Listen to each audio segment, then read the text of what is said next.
Hello students, now I am going to start the new topic, that is determinant, and this is the part first video of determinant. तो सबसे पहले हम समझते हैं कि determinant होता क्या है, डिटर्मिनेंट की डिफिनीशन समझेंगे। तो इसके पहले जो चैप्टर हमने अभी ख़त्म किया वो मैट्रिक्स था।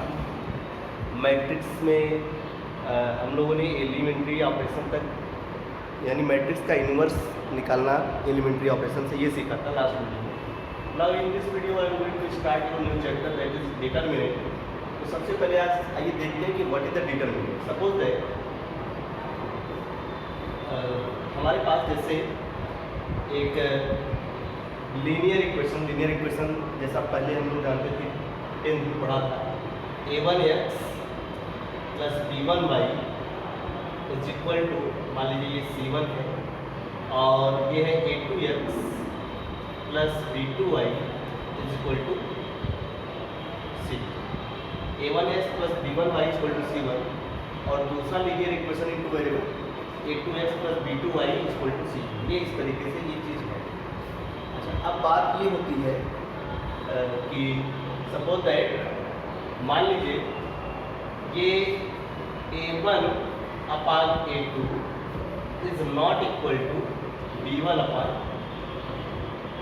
याद आ रहा होगा कि इन क्लास 10th में ये बात हुई थी कि अगर a1 upon a2 is not equal to b1 upon b2 होता है तो इसका यूनिक सलूशन होता है। क्या होता है इसका? यूनिक सलूशन होता है जब ऐसी बात होती है a1 upon a2 is not equal to b1 upon b2। या फिर इसी चीज़ को ऐसे भी लिख सकते हैं a1 into b2 minus a2, या यहाँ पे नॉट इक्वल टू है, cross multiplication, a1 into b2 equal to a2 into b। आर अगर इस टर्म को इधर लेके आएंगे तो ये हो जाएगा a1 b2 minus a2 b1 is not equal to.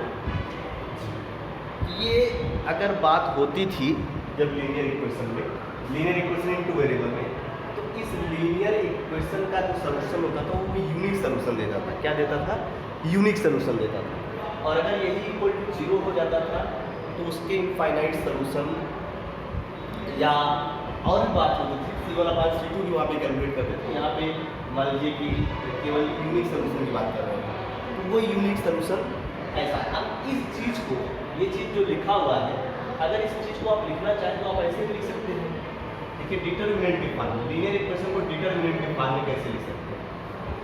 a1 b1 a2 b2, जो कोफिशिएंट है a1 b1 और यहाँ a2 b2, और यहाँ लिख दें x y और इधर लिख दिया जाए c1 c2। इसको बहुत ध्यान से देखिए। इस सिस्टम ऑफ लीनियर इक्वेशन को मैट्रिक्स के फॉर्म में, जो मैट्रिक्स अभी हम लोग पढ़ चुके हैं, उस फॉर्म में अगर लिखना हो तो ऐसे लिखिए a1 b1 a2 b2, यहाँ पे x y, क्योंकि ये 2x2 ऑर्डर की मैट्रिक्स है, ये 2x1 ऑर्डर की मैट्रिक्स है, तो number of column number of row के इक्वल है, दोनों को मल्टीप्लाई करेंगे तो करस्पॉन्डिंग एलिमेंट ये वाला रो इससे मल्टीप्लाई के ऐड हो जाएगा, तो वो a1x प्लस b1y और इक्वल टू c होगी। दोनों मैट्रिक्स इक्वल होगी, मैट्रिक्स मल्टीप्लाई करने पर आपको यही मिलेगा, ठीक है। और ये वाला मल्टीप्लाई बाई इससे, क्योंकि ये 2x1, इसमें 2 रो और एक ही कॉलम होना है, जब मल्टीप्लाई करेंगे आपको यही मिलेगा और कंपेयर करेंगे करस्पॉन्डिंग एलिमेंट, तो ये सिस्टम ऑफ लीनियर इक्वेशन मिल जाएगा। अब इसको अगर देखें कि ये चीज़ जो है a1 b2 minus a2 b1, ये क्या है? एक रियल नंबर। अगर ये चीज़ नॉट इक्वल टू 0 है, अगर ये चीज़ नॉट इक्वल टू 0 है, इस सिस्टम ऑफ लीनियर इक्वेशन का यूनिक सलूशन मिलेगा। जैसे आप देख रहे हैं 10th क्लास में ये चीज़ थी, तो हम ये कह सकते हैं कि ये यूनिक, ये जो यूनिकनेस है, ये जो यूनिक है a1 b2 minus a2 b1 is not equal to 0, इस सिस्टम ऑफ लीनियर इक्वेशन के लिए यह एक मैट्रिक्स का काम कर रही है। और जो a1 b2 minus a2 b1, ये जो नया नंबर आएगा, जो कि 0 के बराबर नहीं, जो नंबर आएगा इस कोफिशिएंट मैट्रिक्स का, इसको क्या बोला जाता है? डिटरमिनेंट बोला जाता है। सेकेंड ऑर्डर का अगर ये मैट्रिक्स है तो इस सेकेंड ऑर्डर के मैट्रिक्स का ये जो नंबर लिखा हुआ है, इस नंबर को, इस मैट्रिक्स का क्या बोलते हैं? डिटरमिनेंट बोलते हैं। डिटर्मिनेंट क्या होता है? एक्चुअली एक रियल नंबर होता है। डिटर्मिनेंट क्या होता है? एक रियल नंबर होता है जो किसी स्क्वायर मैट्रिक्स से अटैच्ड होता है। डिटर्मिनेंट किसका निकलता है? किसी स्क्वायर मैट्रिक्स का निकलता है। ये बात ध्यान रखिएगा, डिटर्मिनेंट किसका निकलता है? किसी स्क्वायर मैट्रिक्स का ही निकलता है। यानी डिटर्मिनेंट अपने आप में क्या है? एक रियल नंबर है, और मैट्रिक्स क्या है? अपने आप में एक अरेंजमेंट है। तो हम ये कह सकते हैं इस तरीके से डिटर्मिनेंट को अगर हम डिफाइन करने जाएं तो देखिए डिफाइन कैसे करें। डिटर्मिनेंट मैंने आपको बता दिया कि क्या है? रियल नंबर है। इस एग्जाम्पल ये 10th का सिस्टम ऑफ लीनियर इक्वेशन या पेयर ऑफ लीनियर इक्वेशन का 10th के पेयर ऑफ लीनियर इक्वेशन से आपको पता है कि डिटर्मिनेंट क्या होता है? एक रियल नंबर होता है। और वो रियल नंबर किसका मिला था? वो जो मैट्रिक्स आपको दिख रही थी उस मैट्रिक्स का वो रियल नंबर क्या था? डिटर्मिनेंट था। वो भी क्या था? a1 b2 minus a2 b1। इस तरीके की बात थी। अब देखिए मैं आपको क्या बताने जा रहा हूँ। अगर लेट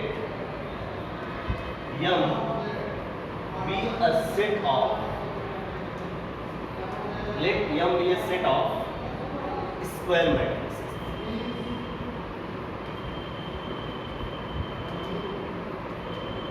मतलब m क्या है? m एक सेट है। किसका सेट है? m के अंदर सभी स्क्वायर मैट्रिक्स रखी हुई है। m के अंदर सभी स्क्वायर मैट्रिक्स रखी हुई है। इसका मतलब स्क्वायर मैट्रिक्स 2x2 ऑर्डर का होता है, तो m के अंदर 2x2 ऑर्डर का भी मैट्रिक्स है। m के अंदर 3x3 ऑर्डर का स्क्वायर मैट्रिक्स है, 4 ऑर्डर का स्क्वायर मैट्रिक्स है, 5 ऑर्डर का स्क्वायर मैट्रिक्स है, n ऑर्डर का स्क्वायर मैट्रिक्स है। m जो है अपने अंदर पूरे दुनिया में जितने स्क्वायर मैट्रिक्स है सब m के अंदर, ठीक है। और अगर एक फंक्शन डिफाइन कर दिया जाए कहाँ से? From m to real number एक फंक्शन है। फंक्शन का काम क्या होता है? अपने डोमेन के प्रत्येक एलिमेंट की इमेज बताना। तो अगर ये फंक्शन क्या है? अपने डोमेन की प्रत्येक एलिमेंट, यहाँ पर कोई अगर एलिमेंट लेंगे तो वो क्या होगा? स्क्वायर मैट्रिक्स होगा f ऑफ a। ये कहाँ चला जाएगा? इट बिलोंग्स टू ए, ये दिस इज इक्वल टू, ऐसा कहते हैं। ये क्या है? f of a। एक कोई रियल नंबर यहाँ का होगा, उस रियल नंबर का नाम जैसे मान लिया हमने लैम्डा। ये क्या रख दिया? लैम्डा। तो a क्या है? a यहाँ का एक एलिमेंट है। यहाँ का क्या है? एलिमेंट है। और उस जो यहाँ का एलिमेंट है वो एलिमेंट है क्या? मैट्रिक्स है, क्योंकि m के अंदर तो सभी स्क्वायर मैट्रिक्स है।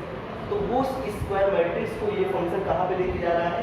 एक real number, unique real number. Function की डिफिनेशन ये होती है कि जो फंक्शन होता है वो अपने डोमेन के प्रत्येक एलिमेंट को यहाँ के किसी यूनिक एलिमेंट से ले जाके जोड़ता है। तो अगर ये फंक्शन है तो यहाँ के सब एलिमेंट को किसी यूनिक एलिमेंट से, यूनिक रियल नंबर से ले जाके जोड़ेगा। इस यूनिक रियल नंबर को ही इस मैट्रिक्स A का डिटर्मिनेंट है। इस यूनिक रियल नंबर, ये यूनिक है, ये रियल नंबर क्या होगा? यूनिक होगा। इस मैट्रिक्स का डिटर्मिनेंट बोला जाएगा, ठीक है। और इट इज डिनोटेड बाय, ये जो f ओवर a है जो लैम्डा के बराबर है, इस डिनोटेड बाय कैसे डिनोट होता है? इस लैम्डा को डिनोट करते हैं ऐसे दो बड़ी स्ट्रेट लाइन के अंदर। ये पढ़ते क्या है इसको? डिटर्मिनेंट ऑफ ए। तो स्क्वायर मैट्रिक्स का ये क्या लिखा हुआ है? डिटर्मिनेंट। इसको पढ़ते हैं डिटर्मिनेंट। मॉड ऑफ ए नहीं पढ़ते कि मॉडुलस ऑफ ए, जैसे रियल नंबर में हम लोग ऐसे लिखा रहता है, उसको क्या पढ़ते थे? Mod of. वो मॉड फंक्शन, ये मॉड नहीं, ये दो स्ट्रेट लाइन के बीच में अगर मैट्रिक्स रखा हुआ है तो उसको पढ़ते हैं डिटर्मिनेंट ऑफ द मैट्रिक्स।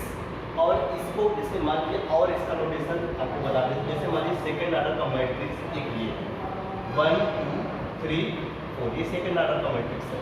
तो इसका डिटर्मिनेंट कैसे डिनोट होगा? इसका डिटर्मिनेंट आप इस स्क्वायर ब्रैकेट को हटा दीजिए, इट इज डिनोटेड बाय 1 2 3 4। ये अरेंजमेंट तो पैरेलल लाइन, दो स्ट्रेट लाइन के बीच में यही अरेंजमेंट दिखाओ तो दिस इज कॉल्ड, ये है डिटर्मिनेंट। और ये क्या है? एक रियल नंबर। ये क्या है? रियल नंबर है। वो रियल नंबर कैसे मिलता है? वो आपको कैसे मिलता है? इसको यहाँ मल्टीप्लाई करें, a1 b2 minus a2 b1, 1 into 4 minus 3 into 2, this is equal to 4 minus 6, और ये आ जाएगा मान लो माइनस 3। फॉर एग्जाम्पल के लिए ये ऐसा है। तो इस स्क्वायर मैट्रिक्स का जो इमेज है वो क्या है? -2। और ये फंक्शन यहाँ के प्रत्येक एलिमेंट की यहाँ पे इमेज बता रहा है। तो डिटर्मिनेंट क्या होता है, हर स्क्वायर मैट्रिक्स से अटैच्ड एक यूनिक रियल नंबर होता है। ठीक है, ये बात समझ में आई थी। अब हम लोग डिटर्मिनेंट ये समझ गए कि किसी मैट्रिक्स के जो डिटर्मिनेंट होता किसका, किसी मैट्रिक्स का होता है। डिटर्मिनेंट अगर कोई मैट्रिक्स दिया हुआ है उसके अरेंजमेंट को दो स्ट्रेट लाइन के बीच में लिख दें तो ये जो अरेंजमेंट, नया अरेंजमेंट कहा जाएगा, इसको बोलते हैं डिटर्मिनेंट। ठीक है, लिखने का तरीका है ये अपने आप में एक अरेंजमेंट जैसा दिख रहा है, लेकिन इसका मान, इसकी वैल्यू क्या है, एक रियल नंबर होती है। लेकिन मैट्रिक्स की कोई वैल्यू नहीं होती है। मैट्रिक्स का भी जो है, अगर कोई कहे कि क्या इसकी भी कोई वैल्यू होती है, नहीं, इसकी कोई वैल्यू नहीं है। तो एक अरेंजमेंट है, डेटा का अरेंजमेंट है, लेकिन ये डेटा का अरेंजमेंट तो है स्ट्रेट लाइन और पैरेलल लाइन के बीच में, लेकिन इसकी एक यूनिक वैल्यू होती है, रियल नंबर होता है, जो कैसे मिलेगा यही इसको कहते हैं एक्सपेंशन ऑफ ए डिटर्मिनेंट।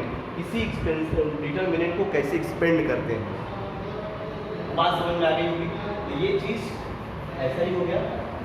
चलिए आगे, अब इसी तरीके से मान लीजिए 3 आर्डर का मैट्रिक्स है, 3 आर्डर की मैट्रिक्स है, तो क्योंकि डिटर्मिनेंट हमेशा स्क्वायर मैट्रिक्स का ही निकलता है, तो 1 2 3 4 5 6 एंड 7 8 9।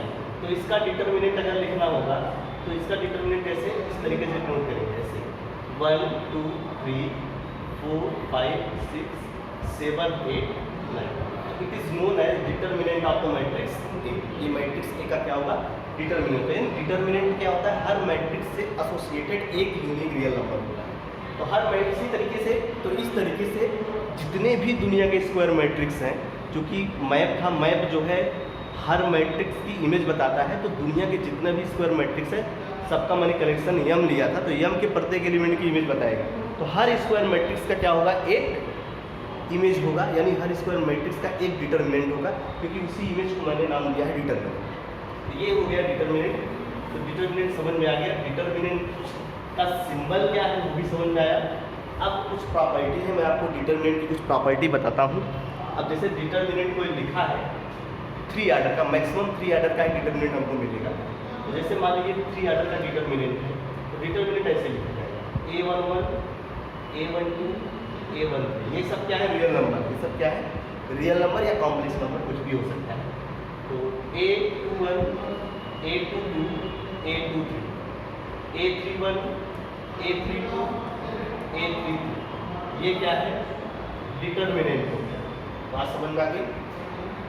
अब हमको क्या सीखना है, एक्सपेंशन ऑफ डिटर्मिनेंट। किसी डिटर्मिनेंट को कैसे एक्सपेंड करते हैं, कैसे एक्सपेंड करते हैं उसको देख लीजिए। जैसे 2/2 आर्डर का डिटर्मिनेंट है, 2/2 आर्डर का डिटर्मिनेंट ऐसे बन सकता है A11 A12 A21 A22, ऐसा 1/1 आर्डर का डिटर्मिनेंट। मैट्रिक्स अगर 1/1 आर्डर की है तो वो तो यही होगा 1/1, एक ही रो एक ही कॉलम, ये लिखा हुआ है, ये मैट्रिक्स 1/1 आर्डर का है, तो इसका डिटर्मिनेंट केवल यही 4 हो जाएगा, जो इसके अंदर एलिमेंट है वही डिटर्मिनेंट हो जाएगा। तो एक आर्डर के मैट्रिक्स का एक्सपेंशन, उसके डिटर्मिनेंट का एक्सपेंशन कुछ करना ही नहीं है। 2 आर्डर का अगर मैट्रिक्स है तो 2 आर्डर के मैट्रिक्स का डिटर्मिनेंट ऐसे होगा, मैट्रिक्स तो आपको ऐसे होगी, लेकिन उसका डिटर्मिनेंट ऐसे डिनोट होगा। अब ये डिटर्मिनेंट किसी कोई मैट्रिक्स ए रही होगी 2 आर्डर की, ये उसका डिटर्मिनेंट है। तो डिटर्मिनेंट ये होगा क्या, दिस इज इक्वल टू कैसे एक्सपेंड होगा, 2 आर्डर का जो मैट्रिक्स है कैसे एक्सपेंड होता है, इसको इससे मल्टीप्लाई कर देते हैं। तो this is equal to A11 into A22 minus A21 into A1। तो यहाँ से मल्टीप्लाई करके इसको लिखे हैं, और इसको जब मल्टीप्लाई किया तो बीच में माइनस साइन लगा के लिखा गया। तो ये क्या है, this is the expansion of determinant of 2 order. इस चीज को यहाँ लिख सकते हैं, एक्सपेंशन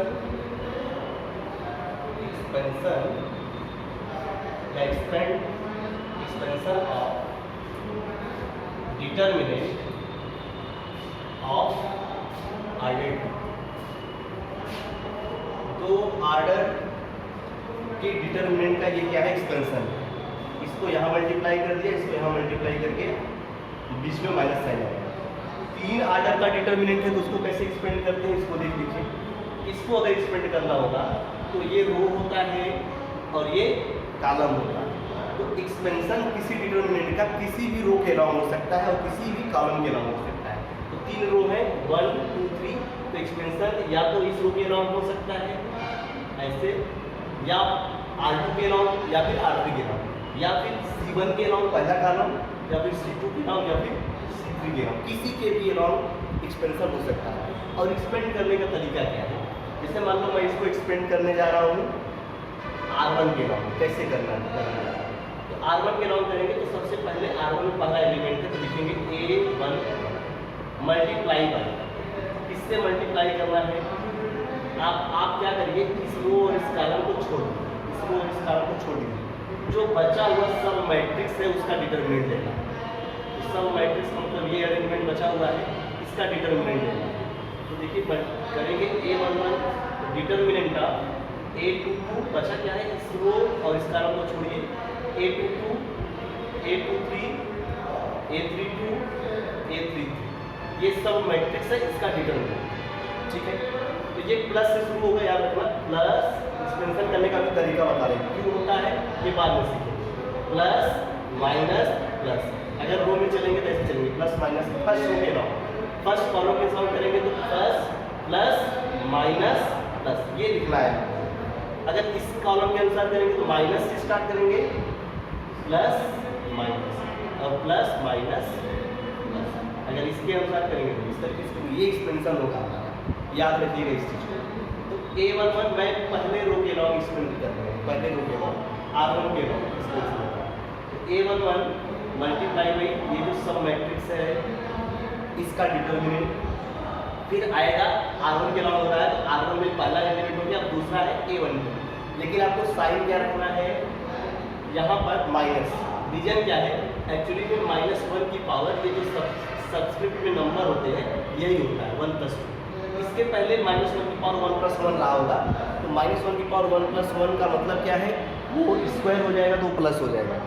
इसी तरीके करते हैं, लेकिन ये चूंकि डिटरमिनेंट का एक्सपेंशन हमको अभी याद रखना है, अभी याद करना है, आगे पढ़ेंगे क्यों करते हैं वो आगे पढ़ेंगे, अभी क्या करना है याद रखना है। तो आगे साइन लगाएंगे माइनस और लिखेंगे A12 डिटरमिनेंट इसका। अब आप इस रो और इस कॉलम को भूल जाइए, जो सब मैट्रिक्स बची हुई है, जो अरेंजमेंट बचा हुआ है, मैट्रिक्स का मतलब अरेंजमेंट, उसी का डिटरमिनेंट लेना है। तो बचा क्या है, A21 A23 A31 A3, ये बचा हुआ है, इसको और इसको भूल जाइए। फिर आगे क्या है, प्लस प्लस A13 इंटू इस रो और इस कॉलम को भूलिए, जो सब मैट्रिक्स बची है इसका डिटरमिनेंट बचा क्या है, इसमें A21 A22 A31 A3, ऐसा, ये हो गया एक्सपेंशन। अब ये 2 ऑर्डर का डिटरमिनेंट है, जैसे 2 ऑर्डर का डिटरमिनेंट बताया कैसे एक्सपेंड होता है, तो ये तो कैसे हो जाएगा एक्सपेंड, ये हो जाएगा आपका A11, यहाँ आ जाएगा A22 into A33 minus A32 into A2, ये ऐसा, फिर माइनस A12 है, माइनस A12, देखिए इस चीज़ को थोड़ा सा ऊपर कर देते हैं, ये है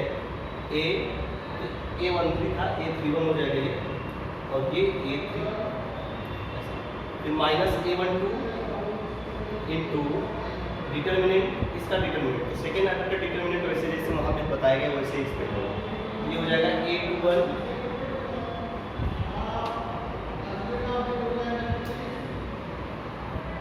A21 into A33 minus A31